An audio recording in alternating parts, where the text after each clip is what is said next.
Hello and welcome. My name is Darlene Donato from the University of Toronto. Today, I'll be sharing the ways in which the field of psychology continues to advance Sustainable Development Goal 13, take urgent action to combat climate change and its impacts. Climate change is nothing new to you and I. We live with the consequences of global warming every day. The melting ice caps, forest fires, hurricanes, floods, and many natural disasters, which seem to be getting worse every year.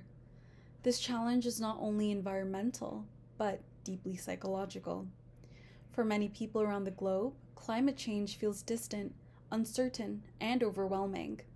This can be deeply threatening for the rest of the world, so it's crucial that we understand these psychological barriers and how we can leverage psychology. A study from the Netherlands conducted longitudinal research suggesting that when individuals perceive the risk of climate change clearly, they are more likely to change their behavior in adaptation to more sustainable measures. This highlights the need to enhance public awareness for climate change by improving understanding and developing strategies within their control. So, how can we effectively communicate about climate change? It involves more than just delivering information. We need to ensure information sticks and motivates action.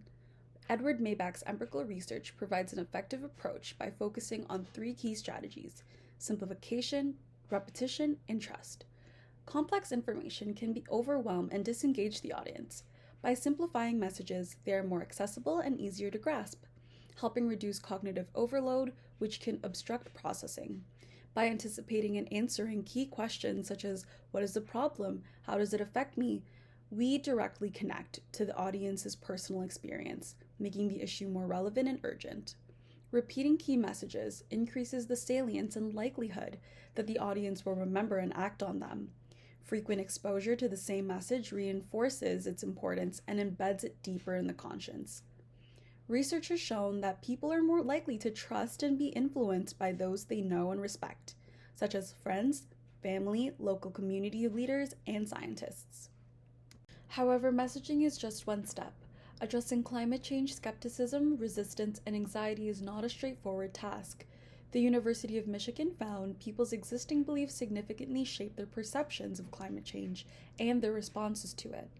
By aligning climate action initiatives with individual and cultural values and framing these actions as equitable and beneficial to the community, we can reduce this resistance.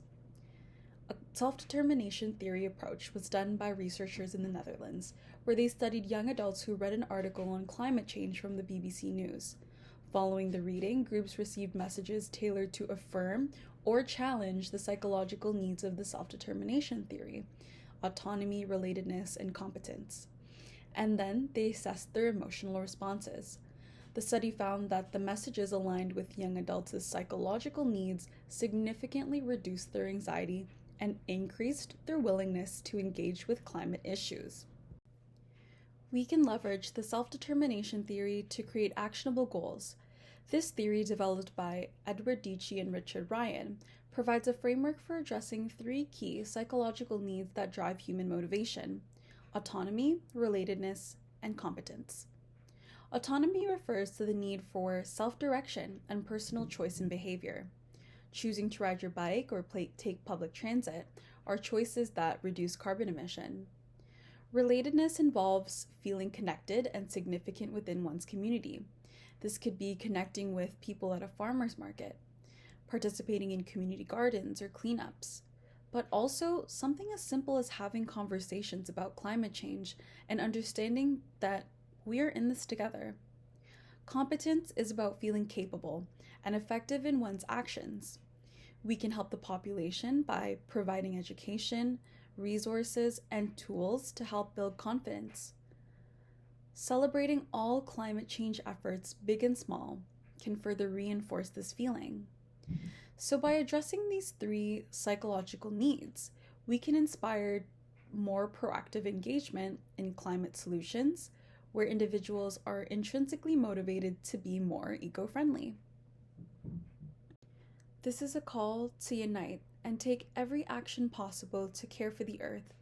Let's leverage insights in psychology and collaborate to drive effective and meaningful change to human behavior that is currently hurting our Earth. Together, let's work towards a sustainable future for our planet and for future generations. Thank you for your time today. Here are my references.